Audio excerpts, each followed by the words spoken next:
The most memorable moments in baseball are when the impossible happens. Usually it's something flashy, a walk-off in the playoffs, a diving catch, a steal of home, a perfect game. But a play that is arguably the most improbable of all time has already been forgotten by baseball despite its recency.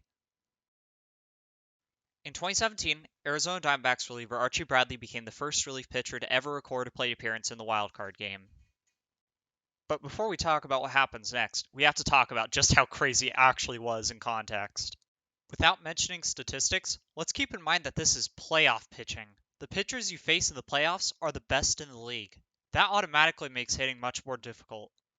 Not only that, but pitchers are notoriously bad hitters. In 2019, the last full regular season, pitchers slashed 128, 159, 163 for a 322 OPS and negative 13 OPS plus in 5,098 plate appearances, not a small sample size.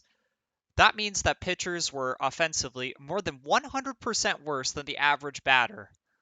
Well, if you think that's bad, relievers have slashed 086, 086, 135, and 198 postseason plate appearances since the American League adopted the designated hitter in 1973.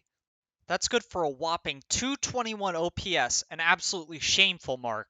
Actually, it's even worse than that. A good portion of the hits these relievers have collected were in the 70s and 80s. This makes sense. Pitching has become harder to hit over the years, and while batting has improved to match it, these relievers don't have the professional batting experience that the hitters have. If you put it all together, it just does not make sense to put a reliever into bat for a high leverage situation. The fact that Bradley is even standing at the plate boggles the mind. And obviously, based on historical context, we can't expect it to do anything. So what about Bradley himself? Archie Bradley was drafted in 2011. Yes, the famous 2011 draft that produced superstars like Francisco Lindor, Javi Baez, George Springer, Jose Fernandez, Sonny Gray, Joe Musgrove, Blake Snell, Josh Bell, James McCann, Nick Ahmed, Mookie Betts, Brandon Woodruff, and Marcus Semien. And he was drafted before all of them, going 7th overall. The players that went before him include some of the game's elite talent like Garrett Cole, Trevor Bauer, Dylan Bundy, and Anthony Rendon, along with notorious superstars Danny Holtzman and Bubba Starling. The Diamondbacks weren't the only ones high on Bradley's talent at the time. He opened his first full season, 2012, as baseball's number 20 overall prospect. While Bradley's pitching journey is quite interesting in its own right, this is a video about his hitting, so I'll just go through it quickly to get you caught up.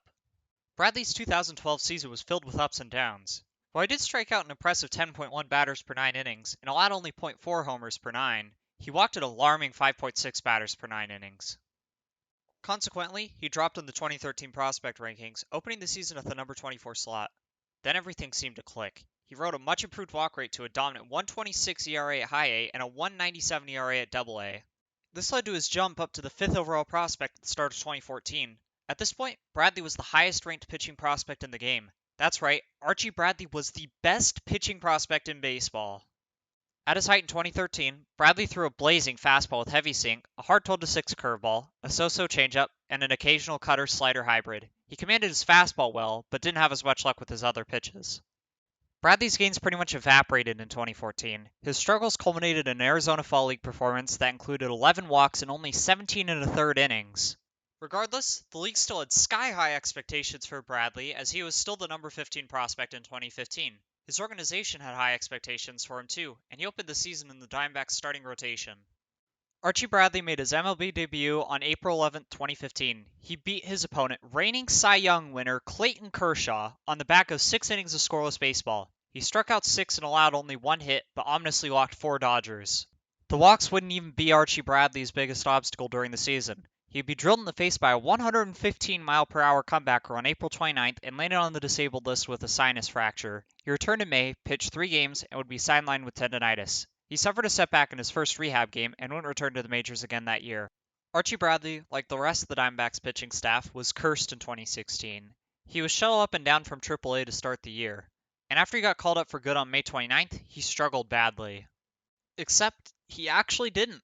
While his ERA stands at an ugly 5.02 at the end of the season, ERA predictors tell a much better tale. His rate stats also look decent, only a little worse than what he had been doing in the minors before.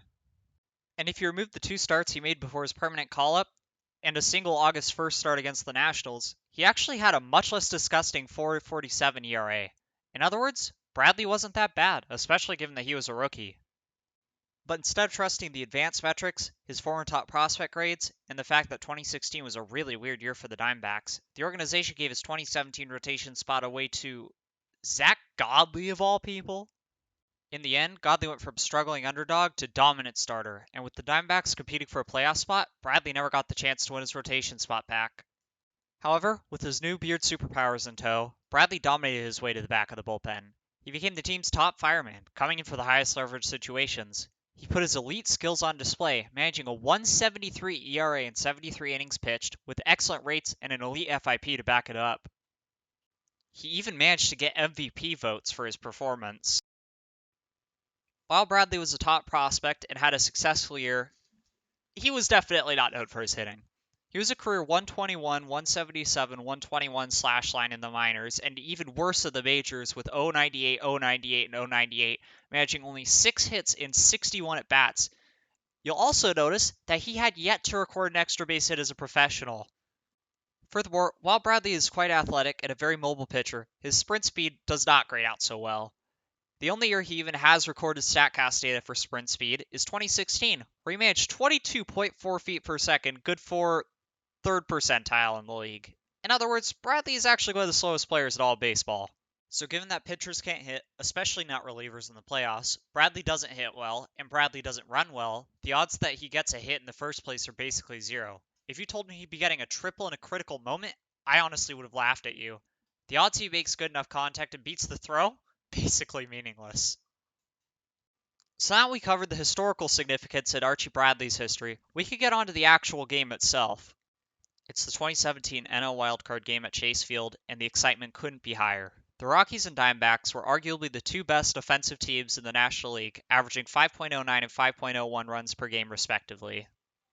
Rockies starting pitcher John Gray is widely seen to be an up-and-coming ace, and Diamondbacks starter Zach Greinke has been one of the best pitchers in the game for the past decade. Greinke starts the game by pitching a clean top of the first. In the bottom of the inning, breakout stars Ketel Marte and David Peralta both single. Paul Goldschmidt hits a no-doubt home run to give the Diamondbacks an early 3-0 lead. The Diamondbacks make some more noise but don't score again in the inning. Greinke once again pitches a clean inning in the second. David Peralta reaches in the bottom of the inning, and Ketel Marte drives him in with a triple. It's now 4-0 Diamondbacks. Greinke pitches a clean inning in the third again. Daniel Descalso hits a 2-run homer in the bottom of the inning to put the Diamondbacks up 6-0. The game looks pretty much over at this point. But there's no such thing as a safe lead at Coors Field. Oh wait, that's right. It may not be Coors Field, but Chase is still the second most hitter-friendly park in all of baseball, and the Rockies are still one of the best offenses in the game. Cargo gets a leadoff single against Greinke, but he does force a groundout against Arenado. It looks like it's going to be another clean inning at this point, but then the Rockies go on a rampage, getting base runner after base runner, scoring 4 runs, and chasing Greinke from the game. Chris Rustin comes in the bottom of the fourth, with the Rockies now only trailing 6-4. Ketel Marte triples again to become the first player in history to triple from both sides of the plate. Yeah, that's right, triple history has just been made.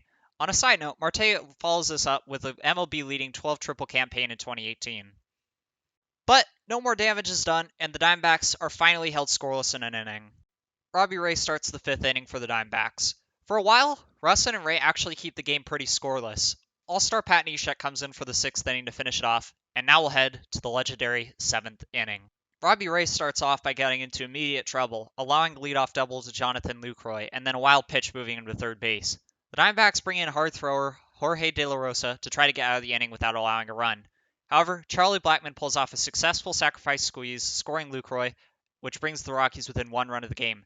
So the Diamondbacks bring in their highest leverage reliever, Archie Bradley, for the platoon advantage against DJ LeMahieu, getting him successfully out. Jake Lamb singles to start the inning. An out later, Descalso draws a walk. Jeff Mathis strikes out swinging. Seeing the critical situation of the game and an opportunity to tack on a big lead, and knowing he has more reliable relievers available, Torey Lovullo sends in his pinch hitter as we've seen so many managers do in history. Oh, wait, guess he didn't really do that. Instead of going for an offense-heavy approach in this situation, the Diamondbacks will stick with their best reliever and essentially hand away the 2 base runners for a better opportunity to keep the Rockies scoreless with their best reliever on the mound. But instead of making an easy out, as everyone in the stadium expects, Archie Bradley quickly jumps ahead 2-0. The excitement couldn't be higher. This is the apex of this game. Everyone in the stadium is chanting now. Neshek jumps back into the count with 2 consecutive strikes, throws a pitch, and then Archie does this. Here's Neshek's pitch, and Archie shot to left center field. That's going to gap it all the way to the wall. 2 runs are going to score. Here he comes to third. He slides in safely with a triple. Archie Bradley, 8-5 D-backs. In my opinion, this is the coolest moment in baseball history.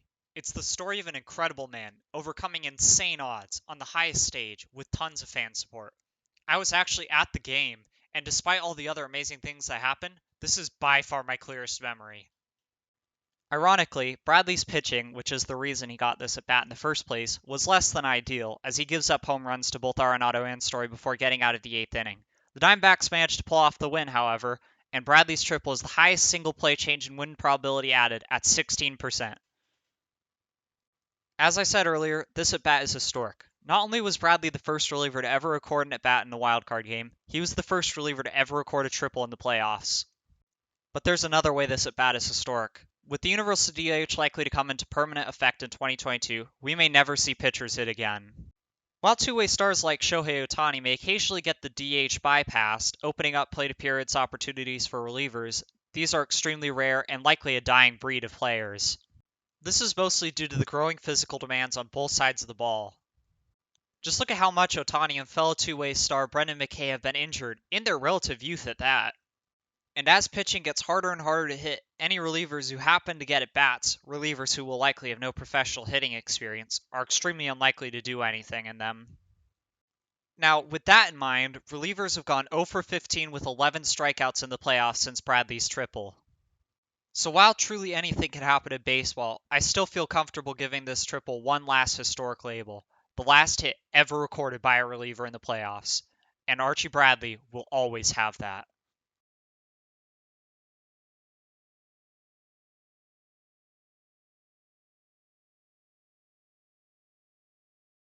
Anyways, guys, I appreciate you sticking with me through this awesome moment in baseball history. Thank you for watching.